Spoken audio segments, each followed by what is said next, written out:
Good afternoon, everyone. I've been away for a couple of weeks. I know some of you missed me, but I am back and I am really excited because I haven't even told you about the treasure hunt, which is going on next Monday, the 12th. So it's the Classification Guru LinkedIn treasure hunt, which will happen and start at 10 a.m. BST. Over the course of 7 hours, 7 wonderful friends of mine are going to post clues for you, and you're going to have to collect the clues, solve the puzzle, and then you could win a range of amazing prizes. We've got books, we've got courses, we've got artwork, there's Classification Guru webcam covers, there's a course. You can help plant some trees in Nicaragua. There is everything you can think of to win. So it's going to be a really fun day. I hope you can join. If you do want to join, you can follow the hashtag. It's quite a long one, so get ready. It's hashtag TCG LinkedIn Treasure Hunt. And you can catch up with all the information on that. Now, today I've got a great guest on the show. His name is Steve Wills, and he is from Procurement Central. He does a lot of procurement training, so we're going to talk all things training, look at where there are skill shortages, gaps, what's most popular in terms of training, and also all things procurement. So without further ado, I'm going to bring him on. Hi, Steve. Hi, thank you very much, Susan. That was a fabulous welcome, and more importantly, a fabulous introduction. Loving. You sound just like Robbie Williams. I know, I'm more of a Tom Jones kind of guy myself, but fabulous. So great to be here. Thank you. You know what? I think maybe there's a Tom Jones lip sync in the future there. That's a good call. Well, I'm claiming it. That's mine, and we should do a duo. I think. Yeah, let's do it. Yeah. So why don't you tell everyone a little bit about yourself? How did you get started out? Did you fall into procurement like many people, or was this a lifelong career? Yeah. Well, thank you. I'm going to do my best. So please, no one switch off, because I know how much we hate sales pitches. First notification is that I won't be doing a big sales pitch. Anything I tell you is because I think it's of interest to people.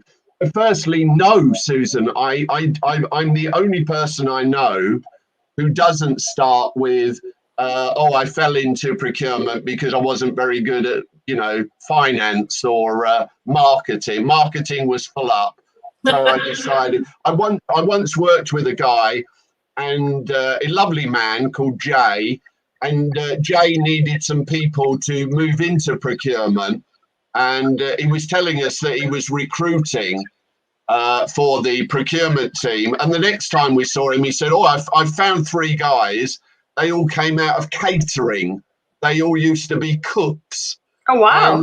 And I think that sums up really some people's approach to, people falling into procurement, in his case, from catering.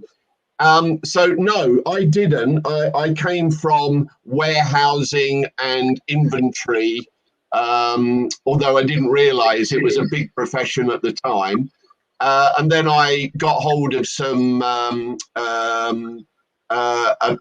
BTEC, and did a BTEC in general management, and someone must have mentioned, as well as selling things, that we buy things, and that was quite important as well.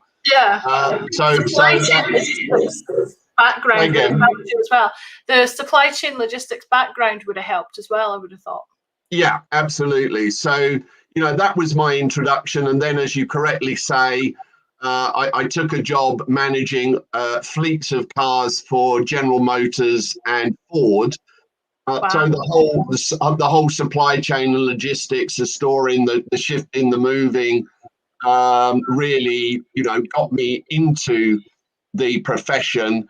And then, of course, it was, shall we call it, the traditional route of CIPS, the professional body, and taking on some big CPO roles. So, but no, initially there was a path leading to procurement. It wasn't that I, couldn't make it at something else. Yeah, I mean, I still kind of think that a path into procurement is kind of, I guess, overgrown. There's not a clear path still, I don't think. Unless people are told about it. It seems to me that people can't tell a good story about it, you know, when it comes to careers. And so it always seems to be people's second choice, doesn't it? So, yeah. But certainly the people I meet, you know, I give them a good account for, you know, the fact that it covers the whole business, that you see the business right from the end to end. That it is a really very effective role that you're playing. You make a massive contribution, and it's a tangible contribution. So, you know, it gets you into places that I'm sounding like a Heineken ad, aren't I? It reaches parts that other careers and other professions don't reach. Nice. I just got to pause for a second because I completely forgot to say happy 4th of July weekend to all our US friends. Yes. We have got, where is he now? Frank is watching us poolside. How cool is that? He's having a great time. And I think George, he's a bit drunk because he had to correct himself. Well, what's he saying? He said hi, Duden, instead of Susan. So I quite like that. I quite like Duden. Yeah. Yes, and also one of our great US friends, Joanna Martinez, connected us.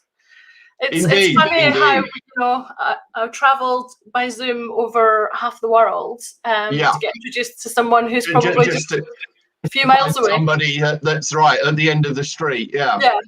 Because we all do know each other in the UK. I'm sure that all our American friends think we know the Queen, and that we're all interconnected with each other anyway, because we're such a small country. But best wishes to Joanna if she ever watches this. Hello. And actually, it's been, well, I guess, how have you found the last 12 or so months? Because it does feel like this island has got a lot smaller. Yeah. So on a personal basis, a little bit of an insight. I'm an only child, and I was born into a tiny little village. So I'm quite used to, you know, sort of my own company. I think the expression is having my own company. Yeah. So for me, it wasn't, you know, on a personal level, it wasn't too much of a stretch. The other thing is that for years, literally years, people have been, you know how people talk about something and it never happens, and that was working from home. Yeah. You know, well, we've got a working from home policy, or can we work from home? And bosses, including myself, I must say, would say, well, I'm not sure it would work, and you know, you'd miss the well, we were forced into it, and we've all managed it rather well, I think. Yeah. So, and look at us, you know, this is number 5 on my list of I don't know what we call it, but video platforms where I talk to people. You know, we seem to have mastered the art of that rather well.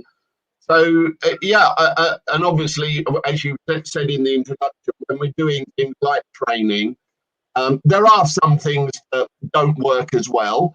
We run a negotiation course, and I'd much prefer it, you know, if we could be face to face for that. But by and large, we adapt, and you know, I think as we come out of it, or as we're coming out of it now, you know, there'll be a hybrid solution, won't there? Yeah. You know, do you find it harder to read body language on Zoom, or? Yeah, that's the bit I miss, because although you and I are very happy to share our head and shoulders, I, for example, this morning I was working in the Middle East. Not all cultures, I mean, they're not shy, but it's just not something that they probably would automatically or do for a long time. They might quickly show you themselves, say good morning, and then the camera goes off. So you don't see you don't even get the what we've got.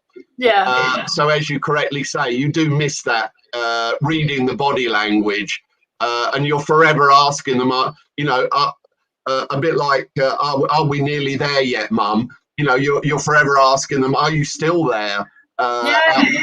You know, because if you don't see them or hear them, you wonder if they've dropped off. You make a good point there. I did a lot of training with some people in India, and they always had their cameras off. And I don't think I ever actually saw their faces. Yeah. And I would speak for an hour, and I would be like, "Hello, Yeah. still there?" or "Is Yeah. everything okay?" And I think out of politeness, they would say everything was fine rather than saying, "Can you go over that again?" But at least we recorded the session, so they could go over it if they needed to. So clearly, there are good things about it. We know that, and as you've just said, the recording of it. But I honestly think that if you did some sort of a criteria for measuring the effectiveness of training, I'm going to sort of go out there on a limb and say that, not because I want to go back to traveling the world. I'm not desperate to, go for 12-hour flights and things. But I do actually think, being in a room and, getting to know people literally face to face is more effective. But we are where we are. So, it has pushed the working from home agenda and made that real. So I'm pleased about that. So before we talk about more training, George is asking, what do you enjoy about procurement? So, George, hi, nice to meet you. And what I enjoy about training is that when you meet people and when you work with people in a training environment, it's not an opportunity that those people have very often. They're in the workplace. It can be quite tough for procurement folk. Sometimes, that they get their heads down. They get pushed back quite a bit. People don't always see the value that procurement deliver. I know we talk about savings, but there's a much bigger offering that procurement make. And not everybody, going back to, bringing people in that are fully trained and fully qualified to do a procurement job instead of from the catering department, it is an illustration of that. So we get the opportunity to talk to people, reassure them, explain to them why their job is of value, why it's important, why it really is, particularly given the pandemic, when we were looking at a lack of supplier relationship management, possibly causing the lack of PPE equipment, the shortages in the essential daily shopping list like toilet rolls and the other essentials. So we get the opportunity to show them examples, and they leave us really inspired. And I can say that because that's the feedback we get, inspired and motivated. And I think as well, there's knowledge that they're getting, but mainly it's that inspiration and motivation that we can give to our procurement colleagues to go back into the workplace and realise they're not there as a personal shopper. They're not there, although they'll say they're in a support function. It's not a subservient function. It is actually a leadership function. Yeah. And that's what gives me the buzz. Brilliant. And if I remember correctly, so you do SIPS accredited, you can get CPD hours from your courses, can't you? Yeah, so I deliver the CIPS programs for the Institute, and obviously that's goes all the way up to, they're NVQs, and they go all the way up to, I believe it's a master's, but NVQ levels. But yeah, my own company, Procurement Central, we do CPD points, which is roughly 1 hour equals 1 point. And that goes towards your CPD continuous learning. And do you have to do so many hours a year? Because I know, like within the dental profession, they have to maintain so many hours a year to keep up their qualification. No, so you can watch something for an hour and claim a CPD point, or obviously we'd much prefer you buy one of our courses, which last a little bit longer, and get 3 or 4 CPD points. Brilliant. Or come on our lot. I mean, we do live courses, as I'm sure a lot of people do. But one of the things that I just wanted to put in a little bit of a pitch for was, because it does affect people on this call, was that we also have a learning management system where people can buy pre-recorded courses, and we have what I've dubbed courses and resources, and the resources include expert conversations like this one with you and I. Brilliant. But you and I will record one around this very subject of the importance of data. Yeah. So that, not every qualification course that you might jump on, as you well know, Susan, has that. So in our courses, we can certainly bespoke it to the customer's requirements, so that it's right for their, with case studies and so on. But we can also add in things that you and I know are missing from other course agendas, like the importance of data, or maybe sustainability and environment, or things like that. We can add the things that we consider to be missing and not on other people's agendas. That's a big one. And actually, thinking about it, are there many procurement training companies out there? Well, it's funny. It's a funny old thing that you just said. Obviously, there is the qualifications route, which gets you the, so I'm a fellow of the Institute, but you can become MSIPs, a member of the CIPS. And that is a very formal, a very, shall we say, rigid process. And obviously, you take the exams and you write the assignments and so on. But in terms of what I'm doing is really pulling together, as I say, bespoke courses for companies, big corporates. And yes, some of the big consultancies might tag that in on some of the extra work that they do. We found ourselves up against the Boston Consulting Group the other day. So that's cool. So I wasn't upset that we lost the business. I was more impressed that we were competing with Boston Consulting Group. Yeah. And you probably, no offense to them, but you probably know more because you've been. Well, yeah, we were probably best on. Now we're live, not to mention that. But anyway, but to your point, there is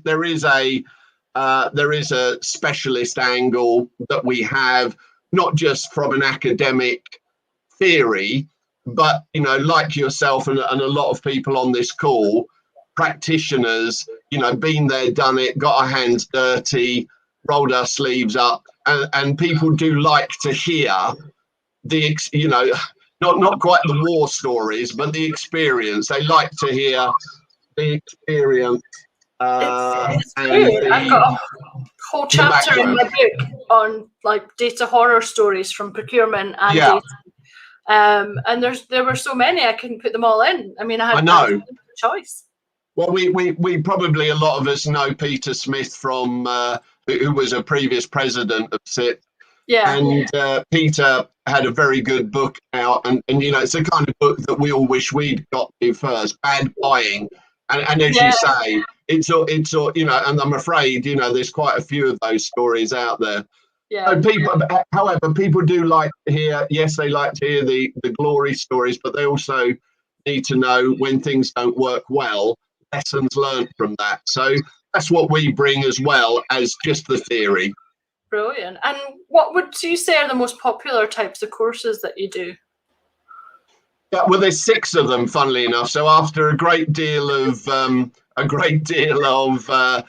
it's a little bit like throwing a stone into a pond, and the first ripple that comes out, there's probably about 6 of those. Yeah. And they tend to be, sourcing, which obviously data is a big part of, sourcing the right partner, sourcing the right supplier, things like category management, again, data and management information essential for putting together a category management program. supplier relationship management, negotiation, they're probably the core. There's probably about 6 of those that are core. And then as the ripples of the pond come out, you've got slightly more cost price analysis or project management, which in the Venn diagram, they all kind of overlap a little bit. And we've mentioned sustainability.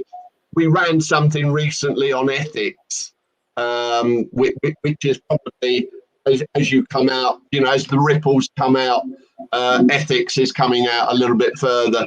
But the core of them usually are sourcing, contract management, supplier relationship management, negotiations, category and probably something around strategic procurement.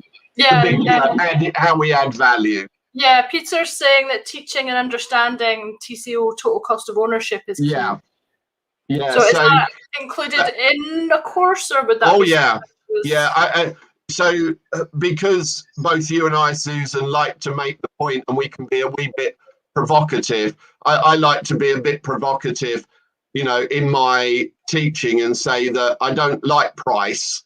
Price is, because price, of course, depends on demand and supply. So what we're interested in our professional life, as Peter said, is cost. And of course, the next step is what you might call the hidden costs or the secret costs, meaning, financing, delivery charges, transport, things like that. And equipment, would that be things like maintenance as well? Yeah, maintenance, and my go-to example is things like, buying my Hewlett-Packard printer for £25.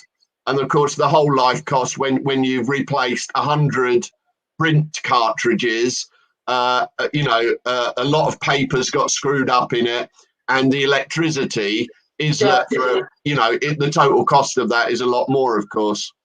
Yeah. Well, someone's saying subscriptions. What they'd like me to subscribe to them. I don't know. Is that? I'm not quite sure, but that's what they're saying. It's a hidden message. It's a hidden message. We need to decode that. Yeah. Do you know Heather Foch, the toner queen? You all have these amazing. I need to get a moniker, don't I? I need to be like the rock and roll king or something. You got to be the procurement training god or something. God. Yeah. I don't know if we can get big. Yeah, I don't know if we can get bigger than God, but that's a good place to start. So I don't is the answer to your question. No, I don't know. So she does a great thing for her client. She's based out in the US, and so we're talking about ink cartridges, and quite often companies will look at buying, or they'll be sold the newest machine, but actually she looks at the cost of the new cartridges over that life, the life of that product, and actually they're cheaper to stick with the machine they have and use the cartridges. So I find it completely fascinating that people are hoodwinked like that, basically. Yeah, this is the thing, and this is part of the challenge, isn't it, that we have, in so much as coming back to, I think it was Peter's point about price, or saying about cost, but when people are focused on reducing price, and sadly there's still a lot of very senior people in very senior jobs in big companies who talk about price reduction.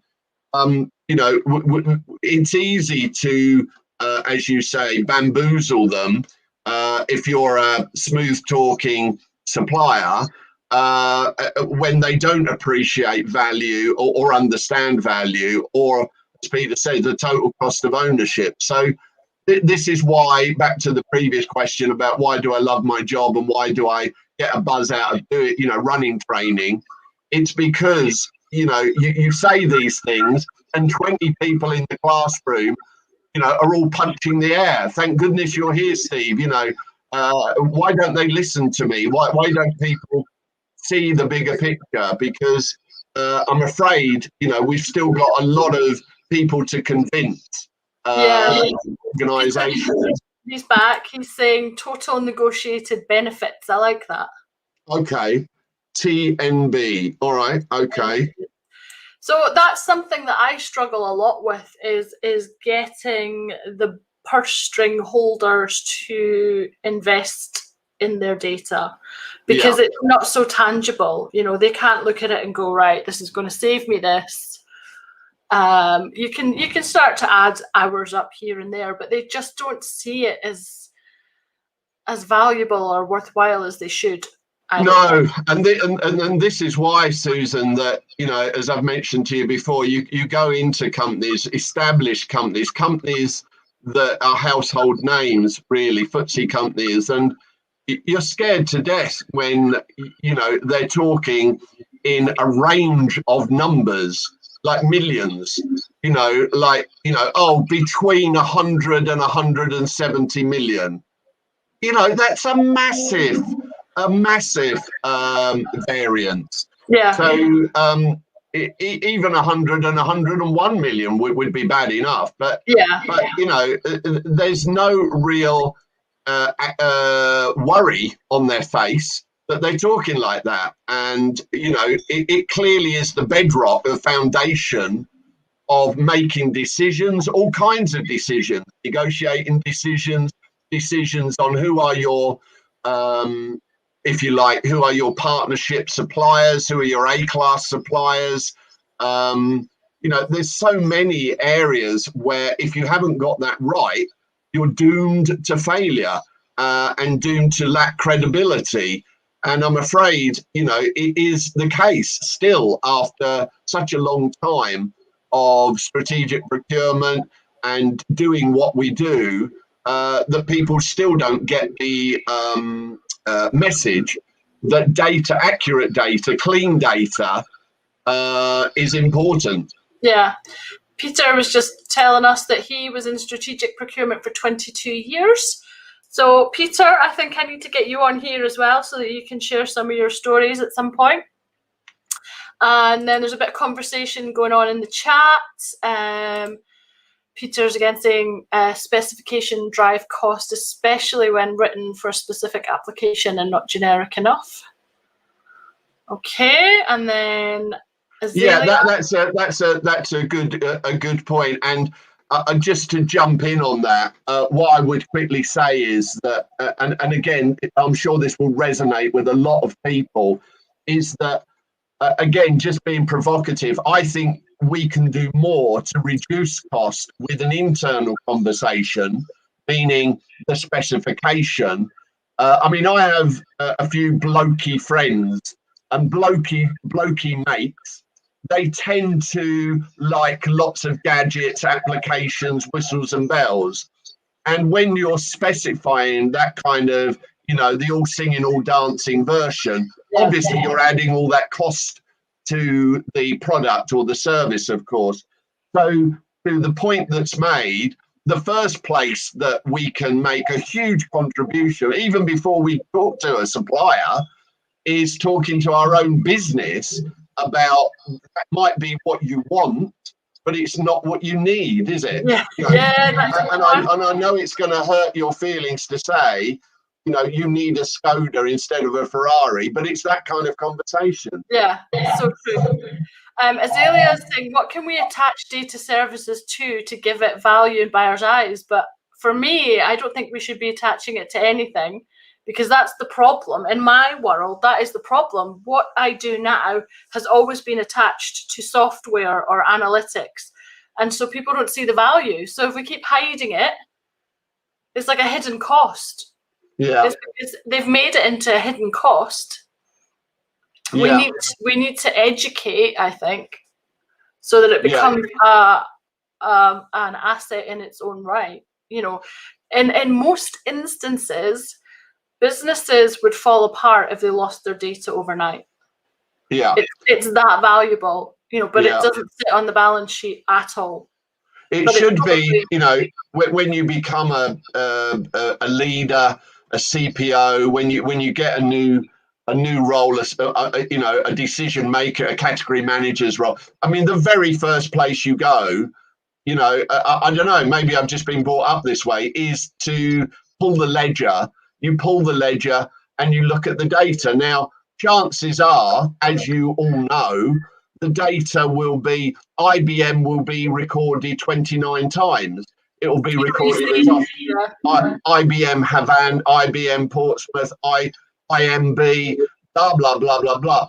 And, cleaning that data is the very first thing that people, it's not the first thing that you've been given by your boss to do. It wasn't one of the interview questions, but it's one of the things you've got to do. Because, as you say, without that solid foundation, everything else is going to fall flat on its, and you're going to look an idiot when you go to the boardroom. You get the opportunity to present, and people say, oh, that's not real, or that's made up, or or you've claimed a benefit. Of course, somebody just said to us a moment ago, negotiated benefits. When you claim a benefit, we're one of the few departments, one of the few functions that still has to justify its job every day with a saving, a benefit. Let's be generous and say a benefit. But how can you do that if your data's not right?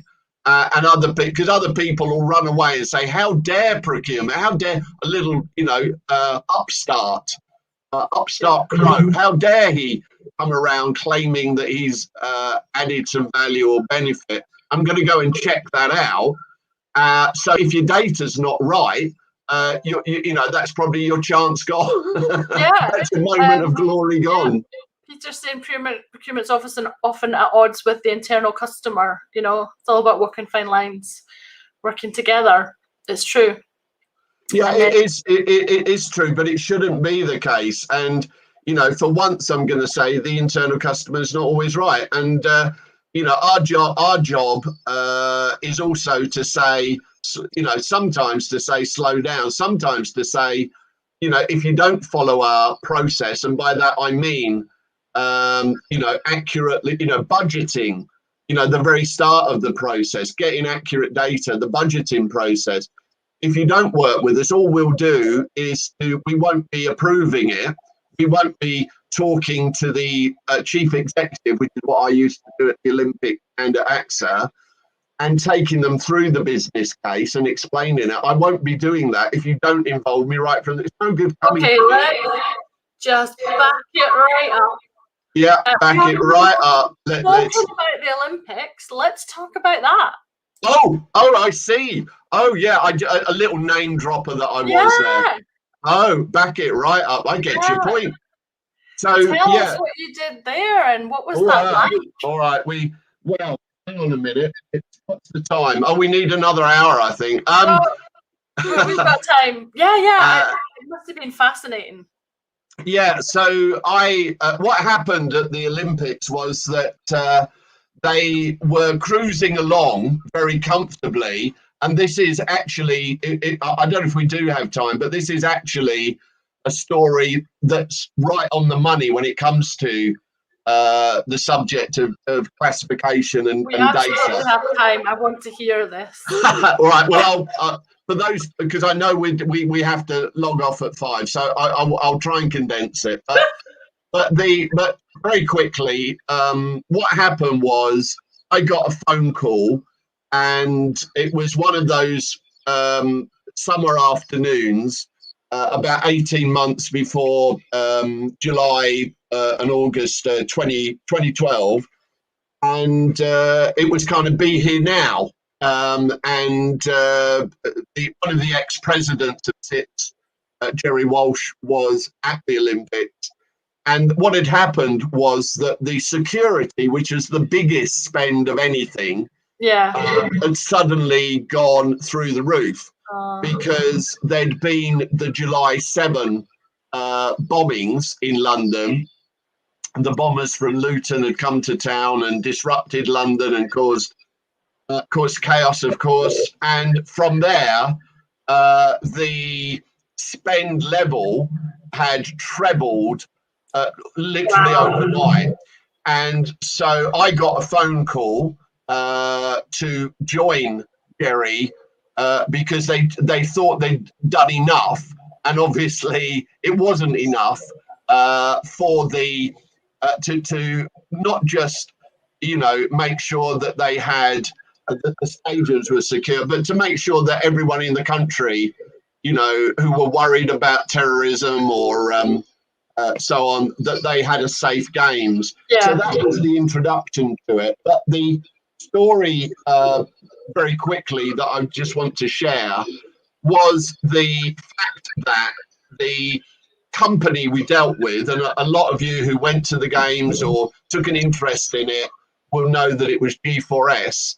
And what happened was when the spend level treble, what happened was consultants were brought in and they said we need 3 times as much in terms of, we need about 25,000 guards, and we need scanners, and we need fences, we need barriers, we need CCTV, etc., etc.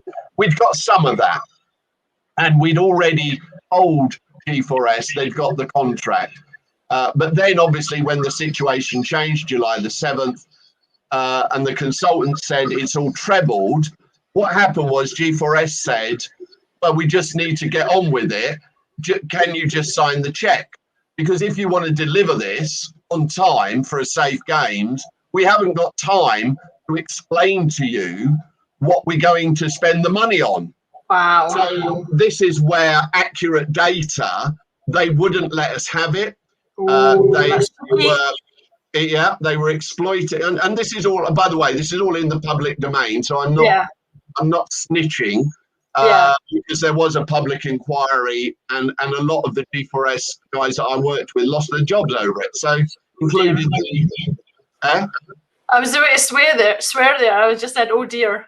Yeah. So including their chief executive. So and it was a major issue for the company. But nonetheless, the way we did it was to do our own building up of costs, cost modelling on what we believed we should be paying. And we also got involved with the Treasury. We got involved with other, what they call crown reps, to make sure that we were all aligned. And then I went in and had conversations with G4S and said to them, this is what I believe it should cost. And it's a lot less. It's about 100 million less than you're telling me. So you need to explain to me, why we've got such a difference. And anyway, it is a long story short, but obviously they started to open the books a bit more. But that is a great example of somebody who, where you don't have the data, and you know because you could have just thrown the checkbook at them, signed. Well, I mean, I don't know the situation. I didn't read up on it, but it does kind of sound like they were exploiting the fear. They were. People. Yeah, the fear. The clock was running. Unlike the Japanese one, which will happen in a couple of weeks' time, that has been put off from 2020, a bit like the Euros, and we couldn't do that. The Queen and Daniel Craig were ready to jump into a helicopter, and we couldn't change the date, and they knew that. They knew that the clock was ticking, and that we had a deadline, and that security, as you correctly said, has a big fear factor. So we had to, it was a calculated risk that I took, but I wasn't prepared to just sign off without having transparency of data, meaning, where was the money going? It was taxpayer, it was my money, it was your money. And consequently, long story short, by doing cost modeling and doing our own data collection, so for example, they said they needed money spending on IT. So you go to your own IT director and you say, if I replicate this, if I model this, is that about right? And you start to see these big variances. Property, you go to a property colleague that you've worked with, and you do the property calculation. So it is a great well it was that's where I got my grey hair, obviously. But it is a good story in the end, because it's all about the importance of data backing up, in my case, going in front of, in fact, it was not as Prime Minister, but Theresa May, when she was Home Secretary, and presenting to the civil servants on the case for why we needed some more money, but the fact that we were, modelling this to make sure that it wasn't excess money in the same way that G4S were claiming. On the procurement side, there's an attitude thing there as well, that you were proactive enough to not just take it at face value and accept it and it's G4S, of course we can trust them. You did, you didn't just do that. So what a fascinating story. That's right. Let's trust them as they pull up in their Jags and they tell us about their holiday homes that they've just bought. There's a bit of leadership, a bit of confidence, a bit of front, but also you can't do that, Susan. Stating the obvious, which everyone on this call will know, you can't do that if you can't back it up, because you need support. You need the Crown reps to support you, the other people in government who are dealing with G4S. You need the Treasury to support you, as well as facing off to the supplier. So, taking the stakeholders with you requires you to have the facts, yes, at your fingertips, but also to be accurate. Yeah, Jeanette's just made a good point. It's amazing to see how companies will spend to collect data and then never invest in data management. Absolutely, and that I'm afraid, it's a good example of that is Ariba systems, which is my background. I know that there's other systems. It's the quick caveat that the BBC give now, is that the systems are available. But Ariba was my experience, and people put a lot of time investing in that, buying all the applications for it, and then not using the data the whole point of Ariba is to collect data on spend and centralize it, so that you've got a helicopter view of what's going on in a big in a regional organization or a global organization. You're absolutely right. They do all that front end stuff, but they don't do the completer finisher bit and use the data. I've been paid to fix well-known data companies' data because I've had to cleanse it because it's not been right. But I've got a good question here from S. Campbell. His wife is in the purchasing department in a leadership role in one of the giant chemical companies. She usually procures raw materials for chemical production and leads a team for engineering purchases like equipment, instruments, etc. How can data analysis help her in procurement better? He's looking for us to throw some light on that. We need another hour just to tell him that. Bring your wife on the call, I think, is the easy answer. But I'm not sure data is the only solution there. I think there's, as Susan said, I think there's 2 or 3 other things that if we had the time, we'd be talking about. We don't know the full picture with that particular case study, but certainly what I would throw back at that is to say, is just to reiterate some of the points I've made.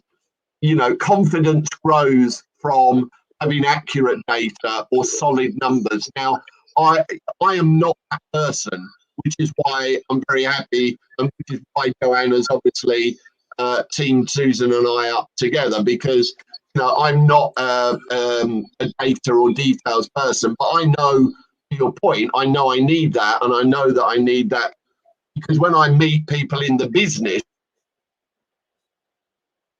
and I think when I'm meeting people in the business, I need to be able to look them in the eye in confidence as an equal, as a partner, as well as a business leader, and be able to challenge them. Yeah. And I know that some people will want to work with us, but not everybody does. And not everybody likes to see us be successful. And that is unfortunate, but that's the way of the world. So the first thing I would want to do is to look at stakeholder management, but not as a soft, friendly thing, but using data. What do we spend? Is it at risk? Are we doing the right? Are we dealing with the right suppliers? Are we spending, of course, more than we should?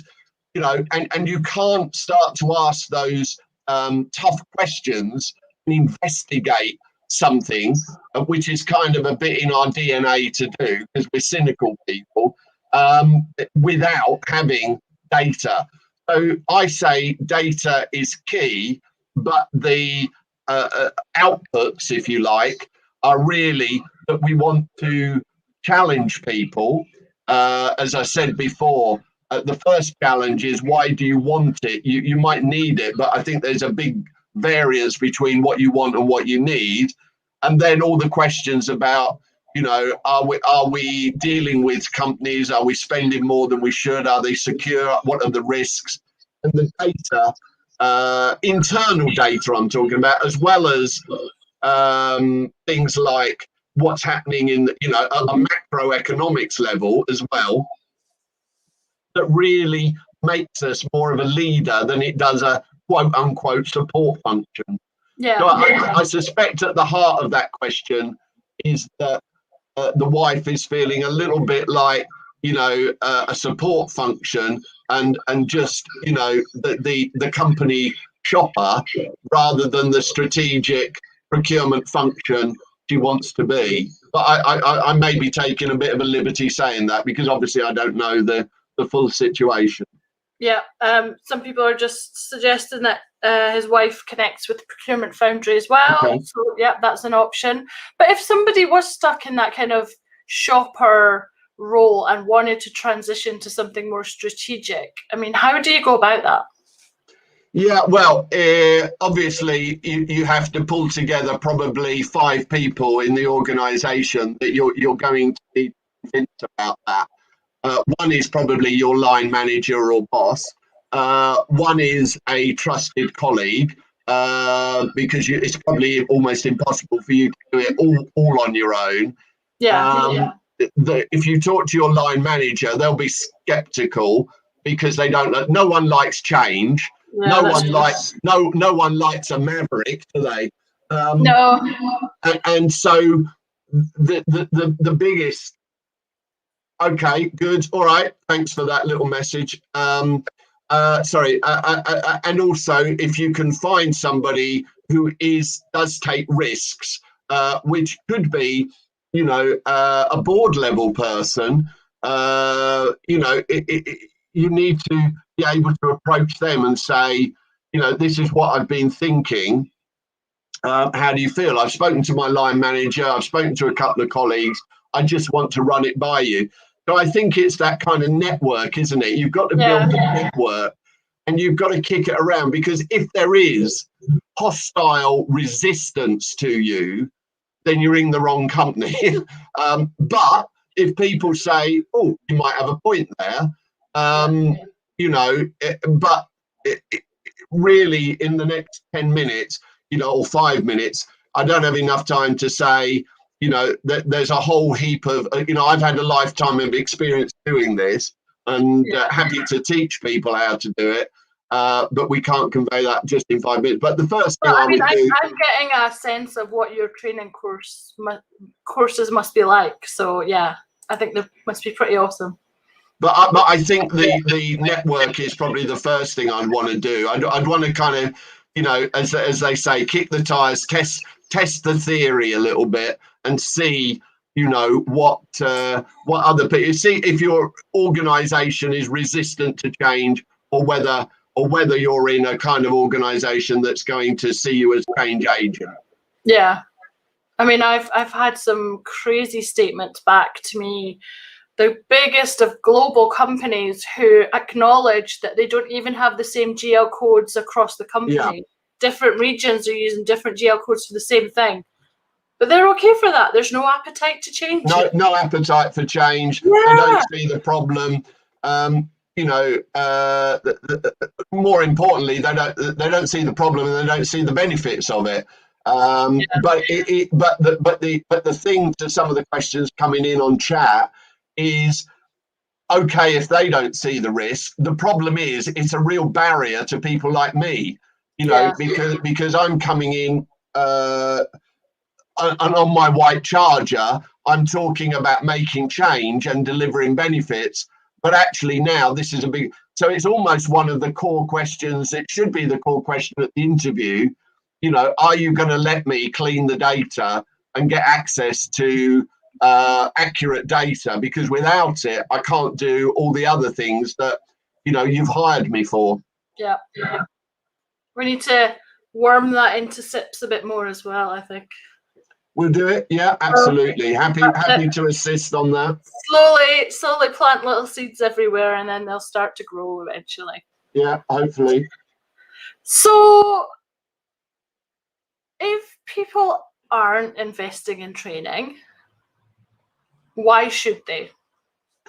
I'm sure that there's a Richard Branson quote, which is somewhere in the back of my mind, about the fact that, what is it, train them and they'll stay, or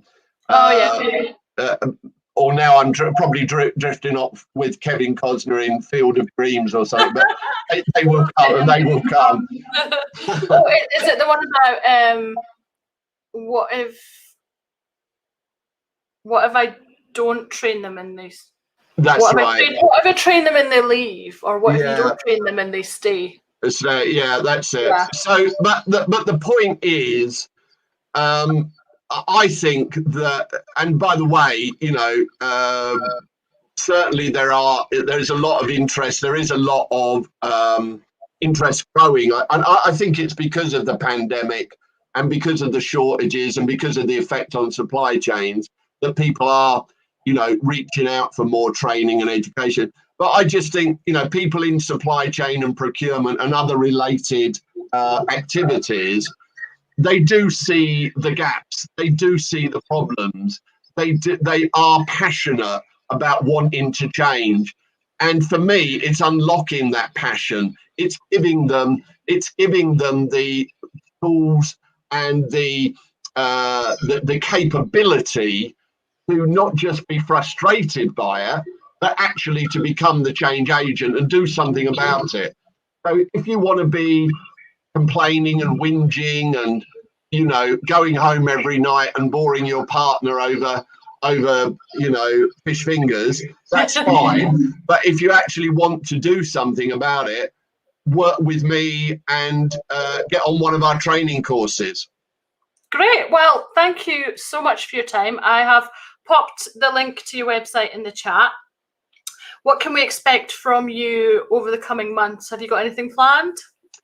So we are delivering for SIPs, but we've got a new website. This sounds like the movie bit. Does a movie or talking to Oasis for a new CD or something? Yeah. We've got a new album coming out. We've got a new website coming out in September. We've got these animated courses and pre-recorded, which people can buy and watch at their leisure. We've obviously got live courses, but new website. We've got a learning management system. All of that is work in progress. We've got, you and I are going to make a video like this, just that we can. Not lip syncing, just a video. Well, I was just going to ask you whether you're going to close the show with another. With Angels or something. I have another Robbie song to close the show. Excellent! I can't wait. Yeah. But you and I and Joanna and other people that Art of Procurement, Philip. I've just done a podcast with him. So keeping the message going, keep the faith. Keep the message about strategic procurement, and don't give up and don't lose the faith, you know, we can make a difference, we can make a change. Well, you know, Sounds that's like, why it's like a party political broadcast, isn't it? yeah, well, it ties in nicely with my TEDx talk as well. Say no to no, challenge. Exactly. Say no to no. Say no to the no's. Great. Well, I will pop you backstage. Thank you so much for your time. Right. It was great to have you on. Really great discussion. Thank you. Oh, cut me off a wee bit short there. Yeah, so that's it. Yeah, so my TED Talk is live, or my TEDx talk. It's available on the TEDx YouTube channel. You can also check out one of my many posts that I have posted about it, or will be posting about it. And next week is Treasure Hunt Day, so I'm going to try and arrange some special guests for the treasure hunt. So we'll make it a bit of an exciting and fun hour. As always, if you have any guests that you would like to see on the show, let me know. Otherwise, I will see you next week.